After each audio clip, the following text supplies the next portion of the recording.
तो दोस्तों आज हम बात कर रहे हैं पर्सन सेंटर थेरेपी के बारे में या क्लाइंट सेंट्रिक थेरेपी के बारे में जो कार्ल रॉजर्स ने डेवलप की थी और जानते हैं कि ये थेरेपी कैसे काम करती है। तो ये थेरेपी का जो बेसिस है वो है कि ह्यूमन बीइंग्स अपने आप में अपनी प्रॉब्लम्स को रिजॉल्व करना चाहते हैं, उनके अंदर कैपेबिलिटी है रिजॉल्व करने की, उनके अंदर एक इनेट सेंस है सेल्फ एक्चुअलाइजेशन की तरफ मूव करने की, और इसलिए उनके साथ जब डील करना है कुछ पर्टिकुलर चीज़ों का ध्यान रखना ज़रूरी है। तो दोस्तों मेरा नाम है गुरप्रीत सिंह महक लाइफ को। चलिए इस वीडियो को शुरू करते हैं। इस थेरेपी के हिसाब से जो क्लाइंट है वो अपने बारे में अच्छे से जानता है या अपने आप को सेल्फ एक्सप्लोर कर सकता है और उसकी तरफ नॉन जजमेंटल होके ही उसकी प्रॉब्लम को सॉल्व किया जा सकता है। यहाँ पर यह भी कहा जाता है कि जिस पर्सन की प्रॉब्लम है वही उसको अगर सॉल्व करे तो जो इफ़ेक्ट्स है वो लॉन्ग लास्टिंग होंगे। इसलिए जो थेरेपिस्ट है वो एज अ कैटलिस्ट एक्ट करता है उस पर्सन के जो गोल्स है उस पर्सन को वो अचीव करने के लिए हेल्प करने में, और अपने आप को एक्सप्लोर करते हुए, अपने कंडीशंस को समझते हुए, अपने गोल्स को समझते हुए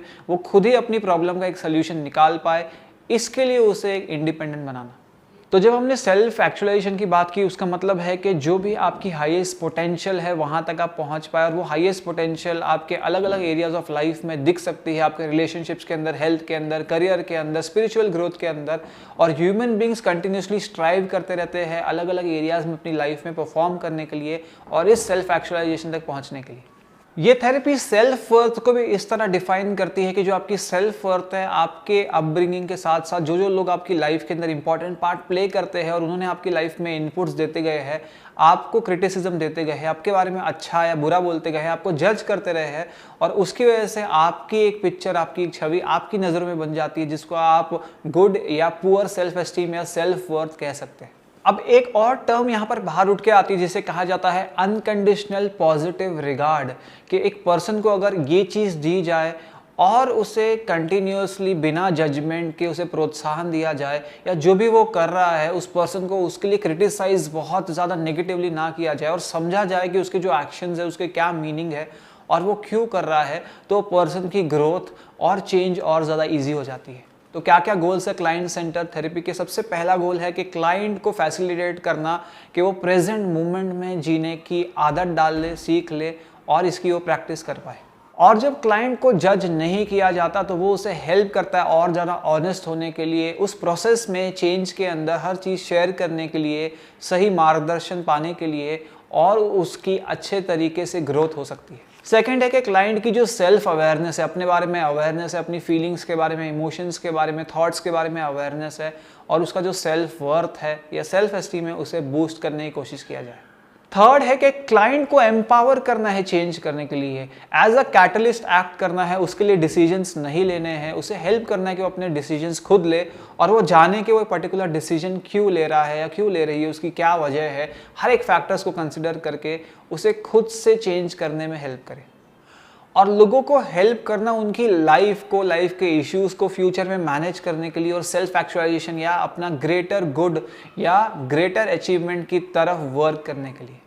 अब क्लाइंट सेंटर थेरेपीज दूसरी थेरेपीज से डिफरेंटली काम करती है। इसके कुछ टेक्निक्स है जिसे हम डिस्कस करेंगे। पहली टेक्निक है कॉन्ग्रुएंस। कॉन्ग्रुएंस का मतलब है कि जब थेरेपिस्ट कुछ कहता है अपने क्लाइंट से तो वो उसको मीन भी करता है और वो उसके फेशियल एक्सप्रेशन या बॉडी लैंग्वेज में भी नज़र आता है। एग्जाम्पल है कि अगर थेरेपिस्ट ये कहता है कि मुझे समझ आ रहा है कि आपको कितना दुख हुआ होगा जब आपके घर में इस पर्सन की डेथ हुई थी, और फेस पे जो एक्सप्रेशन है वो मे बी कन्फ्यूज्ड है या वो मैच नहीं कर रहा है, तो जो क्लाइंट है उसे पूरे तरीके से ट्रस्ट अपने थेरेपिस्ट के ऊपर नहीं आ पाएगा। इसलिए थेरेपिस्ट के पॉइंट ऑफ व्यू से कॉन्ग्रुएंस बहुत ज़्यादा ज़रूरी है, जो हेल्प करता है क्लाइंट का ट्रस्ट डेवलप करने के लिए। नेक्स्ट है अनकंडीशनल पॉजिटिव रिगार्ड, यानी कि क्लाइंट आपके साथ जो भी शेयर करता है, जो भी इंफॉर्मेशन देता है, अपनी लाइफ के बारे में जो भी बताता है, आप उसे बिना जज करे, बिना राइट और रॉन्ग की कैटेगरी में डालने से, या क्लाइंट को ये बताते हुए कि तुमने बहुत गलत किया है, सिचुएशन में ये नहीं करना चाहिए था, आप उसे बस ये प्रोत्साहन देते रहते हो कि आपको समझ आ रहा है कि उस सिचुएशन में आपको कैसे लग रहा था, आपने ऐसा क्यों किया,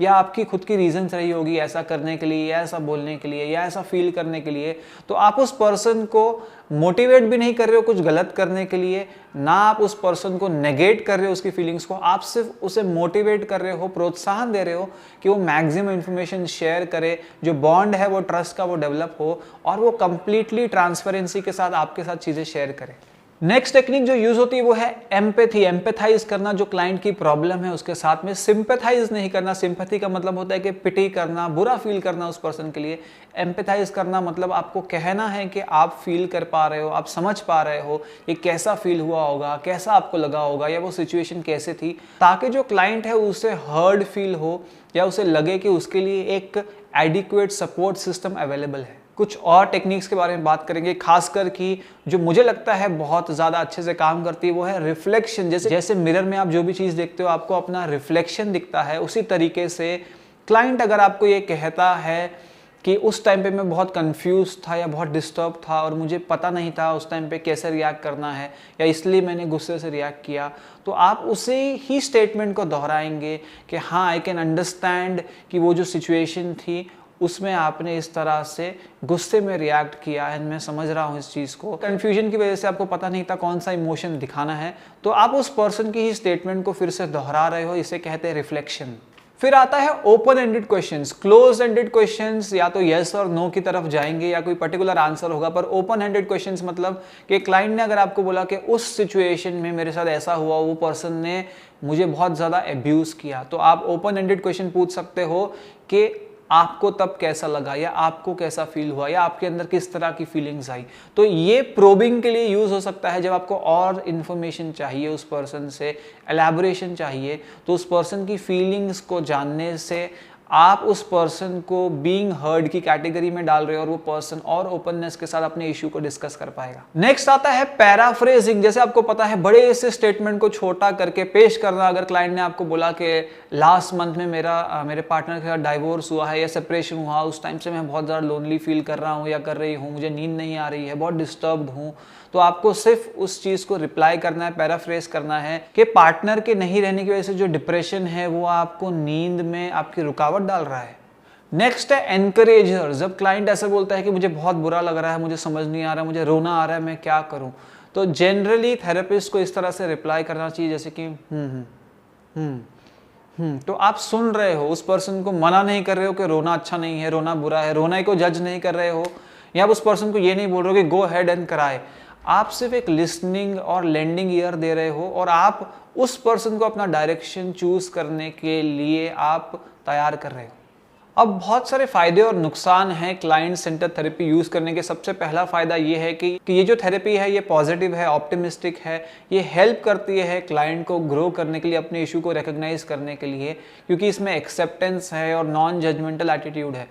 पर इसका नेगेटिव साइड में ये भी है कि ये कभी कभी पर्सन को बहुत ज़्यादा कंफर्ट सीकिंग बिहेवियर के अंदर ही या कंफर्ट जोन में रहने दे देती है और उसे चैलेंज करने का एक ऑप्शन नहीं आता, या वो पर्सन बहुत ज़्यादा अपने थेरेपिस्ट के सपोर्ट सीख करने लग जाता है और प्रॉब्लम से बाहर आने के लिए पर्टिकुलरली कुछ नहीं करता। दूसरा बेनिफिट है इस थेरेपी का कि जो क्लाइंट्स को ये लगता है कि उन्हें कोई सुनने वाला है, समझने वाला है, कोई है पर्सन जो उन्हें जज नहीं करता और उन्हें बहुत ज़्यादा कंफर्टेबल फील होता है अपनी फीलिंग्स को शेयर करने में। पर नेगेटिव पॉइंट ये है कि हमेशा ही सिर्फ केयर करना या सुनना किसी की, या पर्सन को जज नहीं करना उसके लिए बेनिफिशियल नहीं हो सकता है। Next benefit client centre therapy का ये है कि जो क्लाइंट्स है उन्हें ये पता चलता है कि उन्हीं को अपनी लाइफ को चेंज करना है या कोई स्टेप्स लेने अपनी लाइफ को चेंज करने के लिए, तो हो सकता है कि वो रिस्पॉन्सिबल हो जाए अपनी लाइफ को अपने हाथ में लेने के लिए। नेगेटिव पॉइंट ये थेरेपी का ये है कि जो लोग मोटिवेटेड ही नहीं है चेंज होने के लिए, या उन्हें कोई इम्प्लीमेंटेशन नहीं करना है अपने लाइफ के अंदर,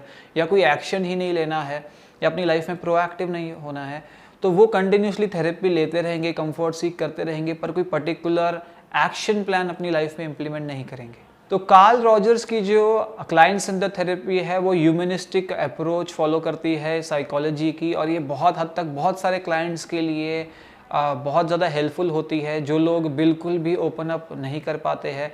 या जिन्हें चीज़ें शेयर करने में इशू हो रही है अपने थेरेपिस्ट के साथ में, या काउंसलिंग जो सीख करना ही नहीं चाह रहे थे, तो उनके लिए एक ऑप्शन ओपन करने के लिए थेरेपी हेल्प कर सकती है। तो दोस्तों ये वीडियो था क्लाइंट सेंटर थेरेपी के बारे में, और आने वाले वीडियोस में हम डिस्कस करेंगे बहुत सारी अलग साइकोथेरेपीज के बारे में, जैसे